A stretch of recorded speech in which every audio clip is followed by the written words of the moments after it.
Hey guys, and welcome back to another video. So in today's video we have got Rtf Correa card. It is an objective, so you need to complete 4 challenges to get him. So the first is you need to assist 3 goals with through balls using Serie A players in the live foot friendly Rtf classic game mode, and you need to have at least 8 Serie A players in your starting squad. So the next thing that you need to do, that you need to score in 6 separate matches using a Serie A player in the same game mode, live foot friendly, and again you need to have at least 8 Serie A players in your starting squad. So the next thing that you need to do is you need to assist 10 goals using Serie A players in again the same game mode, Rttf classic, with again at least 8 Serie A players in your starting squad. So the last thing that you need to do is you need to win 4 matches in the same game mode, and again you need 8 Serie A players in your starting squad. If you compare this objective with the Kunde one, then it is a pretty easy objective. You can do this pretty quickly. So now let's go on to the review.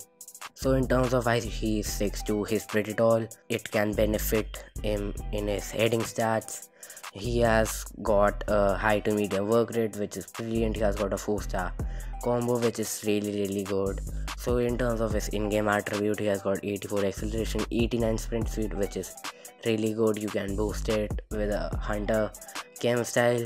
If you look at his shooting stat, then he has got 83 positioning, 81 finishing, 83 shot power, 70 have long shots, 71 volleys, and 60 penalties, which again is pretty decent. Like not the best shooting stats, but still it is pretty decent.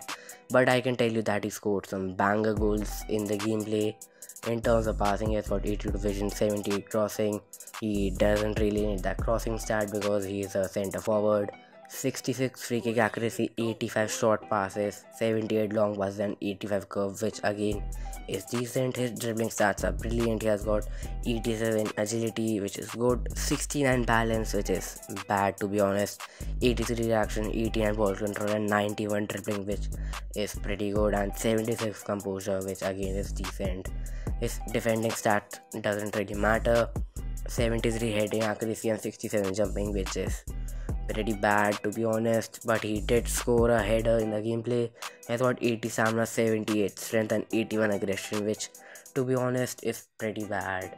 So in terms of trade, he has got a flare trade, which help him perform some flare shots and skill move. He has got a finish shot trade, which doesn't really apply that well in game. Like I took some finish shot, but he scored none.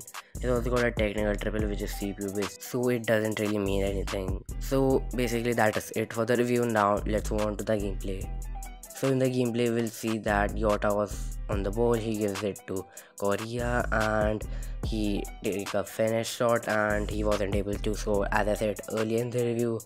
Anyways, in the next clip, we'll see that he gets the ball. He does a fake shot, which was brilliant, and he runs onto the goal, and he does a Rabona shot over the keeper, and he scores a brilliant goal. As I said earlier, I scored a lot of goals with him, and especially with the Rabona skill move.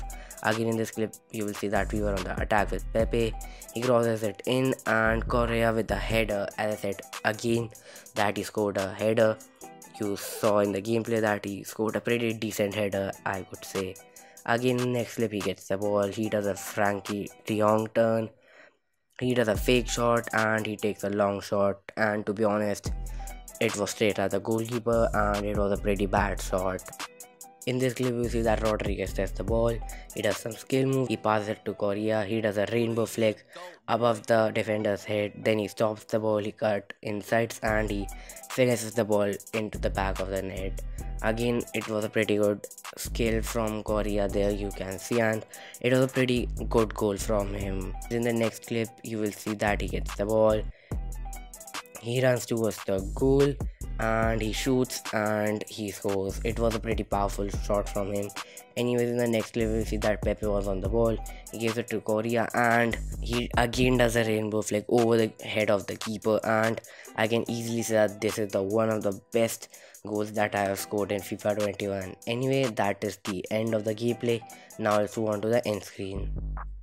So I played 2 games with this card, and he did pretty well. He scored 4 goals. His dribbling is cracked, and in terms of his key cons, his physicality stat and his shooting stat.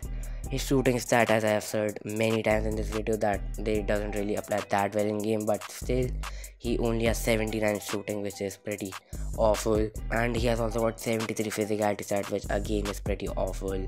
So in terms of the best game style, you guys should use the hunter game style. It will boost up his pace.